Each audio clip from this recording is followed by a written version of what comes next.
Doctora, buen día. Somos el grupo número 7. Nos ha tocado exponer sobre las comunidades campesinas e indígenas, un análisis jurídico sobre los derechos territoriales y desafíos para la titulación. Los integrantes del grupo son Carrillo Marín Mercedes, Chalco Guayno Erika Margot, Franco Castro Paola Fernanda, Negrón Gutiérrez Suri y Diego Alvarado Barbosa. Voy a exponer sobre una pequeña introducción de lo que ha existido en nuestro país. A partir de la Constitución de 1920, ha sido expreso el reconocimiento de la existencia de las comunidades campesinas, en ese entonces que se llamaban comunidades indígenas. El Estado tiene la responsabilidad y la obligación de sanear dichas propiedades de estas comunidades. Para facilitar este proceso se ha creado una serie de normas emitidas por el Estado. Entre las más importantes tenemos la ley número 2765, ley que deslinda la titulación de las comunidades campesinas. Así también se tiene que en 1992 se creó el PET con el mismo fin, que no fue distribuido bien, y en 2007 el COFOPRI absorbió al PET, generando el directorio del 2010. La ley número 27 27.783 en el 2002 ya transfirió las funciones del gobierno regionales efectiva desde el 2010, excepto en Arequipa y La Libertad, donde siguen siendo o siguen estando en manos del MINAGRE.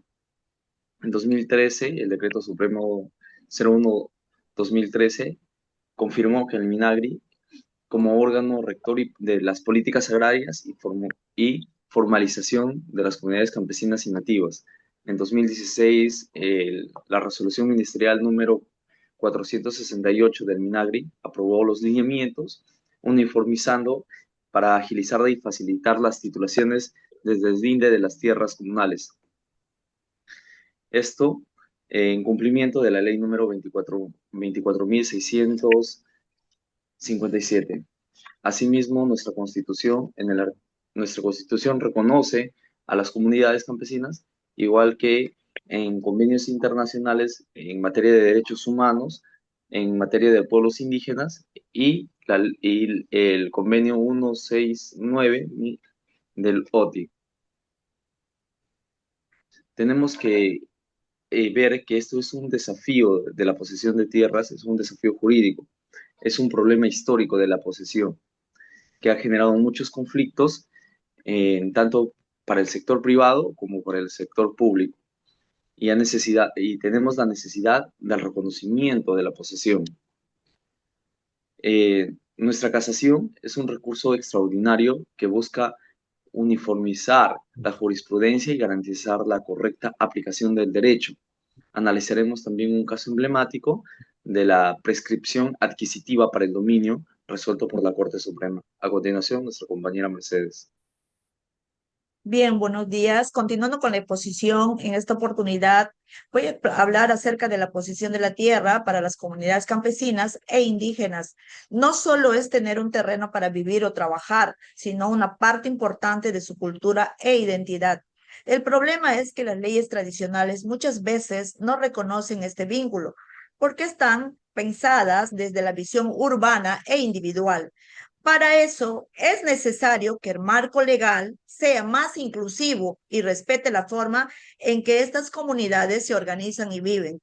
Además, hoy muchas de ellas enfrentan amenazas externas como proyectos industriales o infraestructura que ponen en riesgo sus tierras. El Estado debe garantizar que sus derechos a la tierra sean respetados y protegidos. En cuanto a la explicación de la legislación relevante, tenemos el reconocimiento del derecho ancestral a la tierra. La Constitución del Perú reconoce que las comunidades campesinas e indígenas tienen derecho a poseer y titular sus tierras de forma colectiva. La ley número 24656 protege ese derecho y permite que las comunidades obtengan su título de propiedad a través de un proceso legal. En cuanto a a la protección frente a estas invasiones, la ley número 27037 protege las tierras de las comunidades contra invasiones y despojos. Además, normas internacionales como la Declaración de la ONU y el Convenio 169 de la OIT dice que nadie puede usar esas tierras sin el consentimiento de las comunidades. Prescripción adquisitiva. El Código Civil permite que quien posee un terreno por mucho tiempo puede volverse su propietario. Pero para las comunidades campesinas e indígenas, este proceso es más difícil porque muchas veces no tienen títulos ni documentos formales. En cuanto al análisis de doctrina jurisprudencia, doctrina jurídica, las comunidades campesinas e indígenas tienen una forma distinta de poseer la tierra. No es solo un asunto legal, sino parte de su cultura y su forma de vida. Según Carlos Ayala Carao, esta posesión ancestral es un derecho legítimo, aunque no cumpla todas las normas legales. La tierra para ellos es un bien colectivo que tiene un valor social y simbólico. Por eso el Estado debe reconocer y respetar esta forma de posesión. Jurisprudencia relevante. En el caso del bosque, por ejemplo, de Pomac, la Corte Suprema reconoció que las comunidades tienen derecho a sus tierras, aunque no tengan títulos. El fallo señaló que la falta de documentos no borra su derecho, porque han vivido y cuidado esas tierras por generaciones. Vamos a ver en nuestro caso, a continuación, le paso con mi compañera Erika. Ya, vamos a continuar y vamos a explicar sobre unos ejemplos y casos similares. A continuación tenemos lo que es la comunidad nativa de la Amazonía peruana. En ellos nos hace dar referencia a que varias comunidades de la región amazónica han luchado por la titulación de sus tierras, aunque se la han ocupado ancestral, aunque ellas la han ocupado ancestralmente, ¿no? A pesar del reconocimiento parcial del derecho de las comunidades a la tierra, los procesos de formalización son lentos y burocráticos. Para ellos, lo que genera, ha generado conflictos legales y sociales. Ahora también tenemos lo que es la comunidad indígena de Santa Clara de Uchunja, esto es en Perú. Esta fue una disputa legal por la titularidad de tierras. La comunidad enfrenta una disputa por una empresa de palma aceitera que ha invadido su territorio. Aunque han trabajado la tierra durante generaciones, la posesión tradicional de la comunidad no está registrada formalmente, lo que ha dado lugar a conflictos con la empresa. Ahora, la comunidad acudió a los tribunales argumentando que su posición ancestral les otorga el derecho a la propiedad. Y por último, también tenemos lo que es la comunidad mapuche en Chile.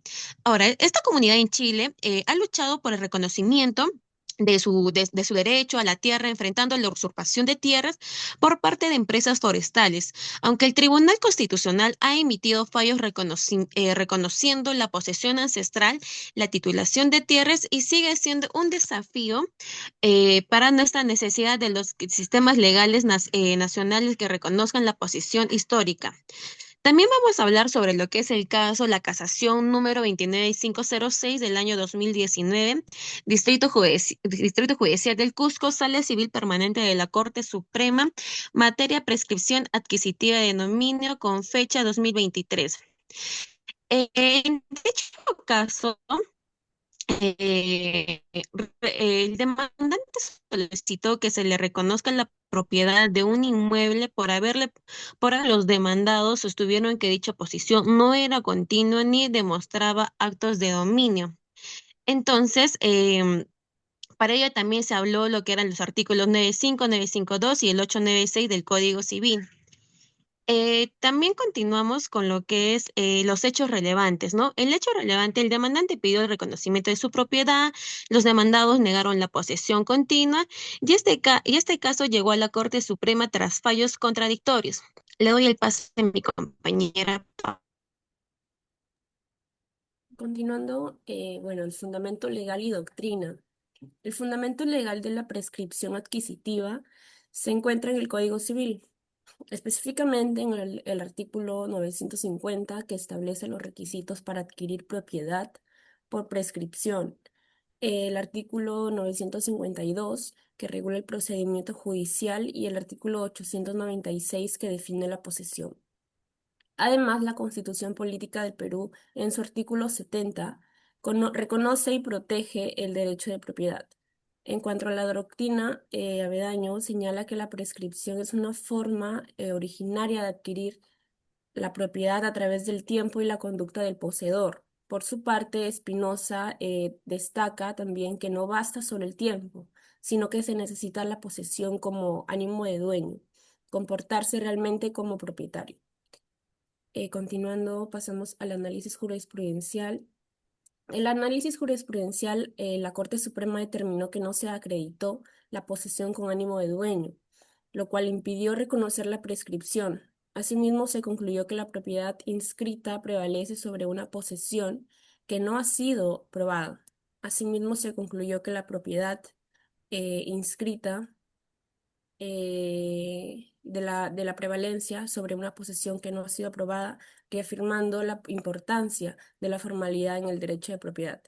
Finalmente, se estableció que la prescripción adquisitiva requiere de actos materiales y jurídicos que demuestren dominio, es decir, que el poseedor actúe efectivamente como dueño del bien. Le doy pase a mi compañera Suri. Finalmente, con la conclusión, la sentencia de casación analizada evidencia la complejidad de la tensión entre la propiedad y la posesión como derechos reales en el ordenamiento jurídico peruano. La Corte Suprema evalúa la validez y eficacia del derecho de propiedad frente a situaciones de posesión y actos jurídicos previos, destacando la importancia de considerar tanto el derecho registral como la situación jurídica concreta. La sentencia se ajusta a los criterios establecidos en los plenos casatorios, enfatizando que el propietario debe probar su derecho frente a la ausencia de título legítimo del poseedor. Referente a las recomendaciones, tenemos que tener en cuenta que es fundamental fortalecer la seguridad jurídica registral. Vale decir que se debe reforzar el criterio de la seguridad jurídica registral sin dejar de lado la protección a la posesión legítima. Como segundo punto, la aplicación armónica de la propiedad y la posesión. Los jueces deben aplicar de manera armónica la propiedad como derecho absoluto con la función social de posesión, evitando resoluciones meramente formalistas. Finalmente, se debe seguir los criterios de los plenos casatorios digamos que es fundamental garantizar la predictibilidad en la jurisprudencia civil. Muchas gracias por su atención.